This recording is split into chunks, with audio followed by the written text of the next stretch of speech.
Top quality और consistent performance के लिए सिर्फ सिल्वर पंप नाम याद रखना। વિહાર શાળાની 33 બસ જપ્ત કરવાના મામલે જાણકારી મળી રહી છે। ટેક્સ ન ભરતા શાળાની બસો જપ્ત કરાઈ। જિલ્લા શિક્ષણ અધિકારીની પણ પ્રતિક્રિયા સામે આવી। તેમણે કહ્યું કે સુરત આરટીઓ દ્વારા જિલ્લા અધિકારીની ઓફિસે પત્ર મોકલાયો છે। નિયમ પ્રમાણે બસની કામગીરી કરવા શાળાઓને તાકીદ કરાય છે। ટેક્સ બસનું ફિટનેસ સર્ટિફિકેટ અને પાસિંગ સહિતની કામગીરી કરવાની રહેશે।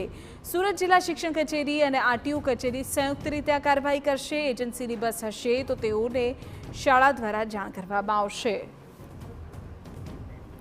મહત્વનું છે કે સુરત આરટીઓ વિભાગ દ્વારા 33 બસ જપ્ત કરવામાં આવી હતી। બંને શાળાઓની બસને વર્ષ 2020થી ટેક્સ બાકી હોવાને કારણે આરટીઓ વિભાગ દ્વારા કાર્યવાહી કરવામાં આવી।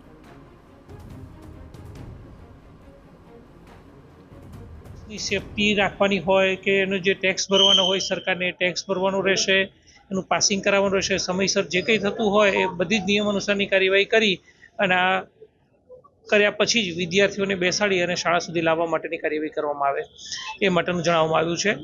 આરટીઓ દ્વારા 1-2 શાળાને રૂબરૂ જઈ અને પહેલાં સમજૂતી કરી અને એમની પાસે લેખિતમાં પણ આપવામાં આવી રહ્યું છે।